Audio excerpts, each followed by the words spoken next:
Rafa, cuéntame con respecto a la percepción. Cuéntanos un poco sobre el tema. La percepción extrasensorial es unos sentidos más allá de los tradicionales. Esta percepción extrasensorial es una potencia en las cuales son más sensibles los sentidos en el individuo.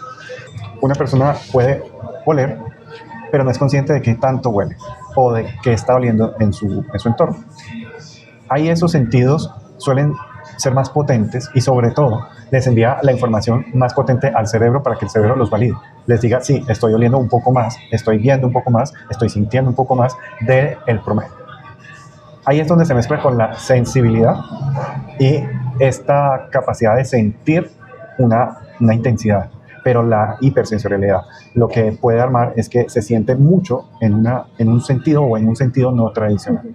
El ser humano tiene, no sé, o sea, los sentidos tradicionales y puede percibir su entorno con otros sentidos eléctricos, magnéticos, que pueden darle una lectura de su entorno o de su interacción con las personas un poco más profundas. Pero al no ser educado, no ser criado en esto, la persona lo que pasa es que se confunde y tiene acceso a unas información, a unas situaciones que pueden ser muy intensas. Y para eso hay que definir o disgregar cuáles son esas categorías de percepción extrasensorial. Con el tiempo se le ha dado un nombre o se le ha dado un carácter a cada una de ellas.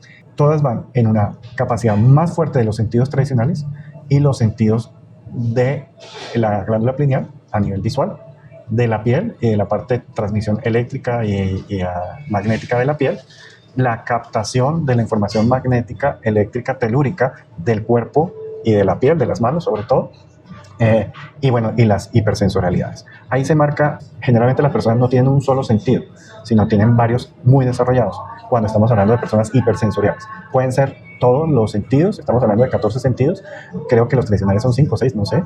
Para trabajar o comenzar a trabajar se comienza con 9 sentidos. Estos sentidos lo que están haciendo es que el cerebro recibe una carga de información que hay que entrenar para que no genere miedos, convulsiones o en pocas sature al cerebro. Y el cerebro cuando satura genera muchas reacciones para su autoprotección, que son cortar con la percepción o generar una mentira, generar una invención, la pareidolia, por ejemplo, que es ver algo previamente reconocido en cualquier situación, en cualquier elemento figurativo.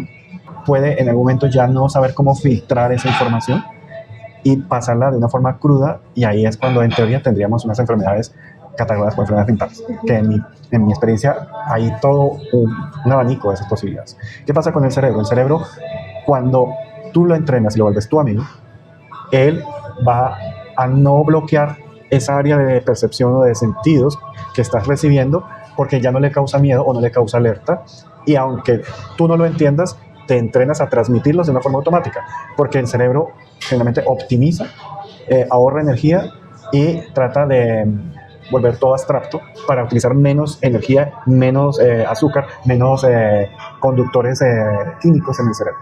Ahí pasa con los hipersensoriales, que son personas que sienten mucho todos los sentidos a la misma categoría, pero los 9 o los 14.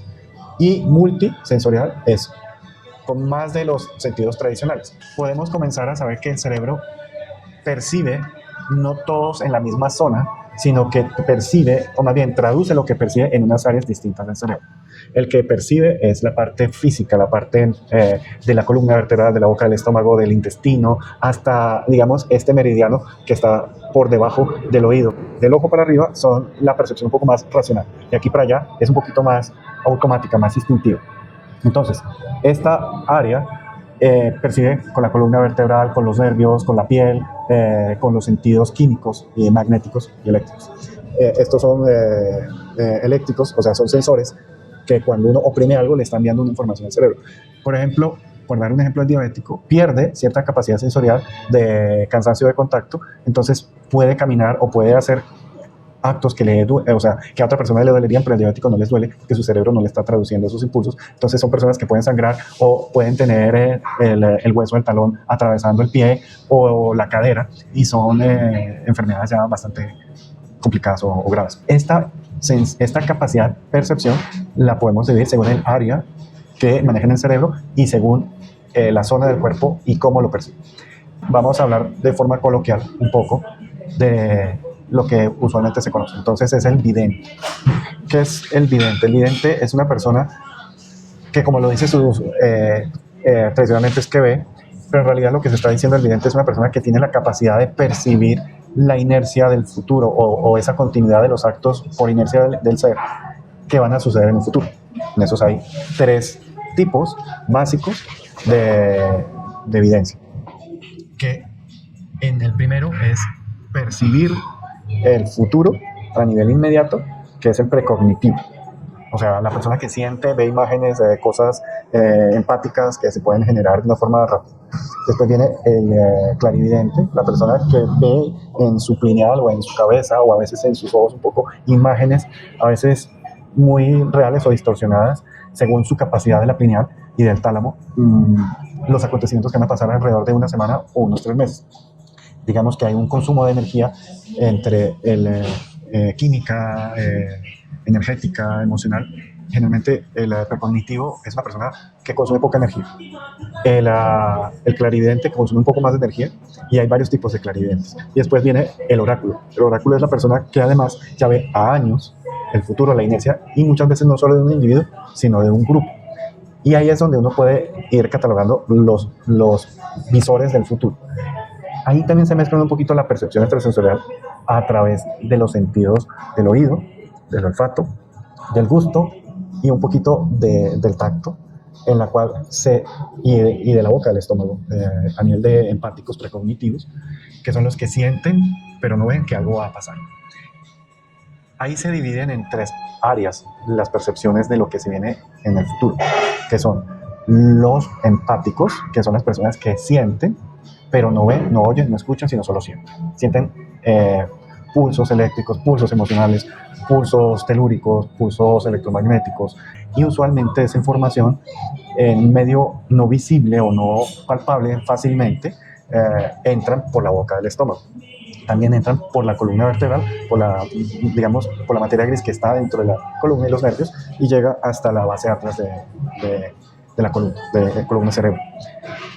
La otra punto después del empático, el pineal, viene el micelial, que es la persona que generalmente es el oráculo, que tiene una conexión un poquito más con todas estas sutilezas vibratorias de lo magnético, de la luz, del sonido, y los transforma el lenguaje en inercias dentro de su cerebro, y sucede que el cerebro entra en un funcionamiento, en una onda cerebral y en unas zonas del cerebro específicas que hacen que vea con mucha certeza fenómenos muy complejos, como un futuro a 10, 8 años en un grupo, puede ser nacional, local o familiar. Entonces, esa parte se puede a su vez comenzar a subdividir en otras zonas de percepción. ¿Por qué? Por ejemplo, estamos con los que son conectados. ¿Qué significa ser conectados? Conectados son personas que tienen la capacidad de interactuar, no solo percibir o en cierta forma adivinar el futuro, como se diría, como los mancias, que están leyendo un imprinting en un objeto, pero están interpretando eso que se ven ahí y la relación que le impuso la persona que dio la lectura.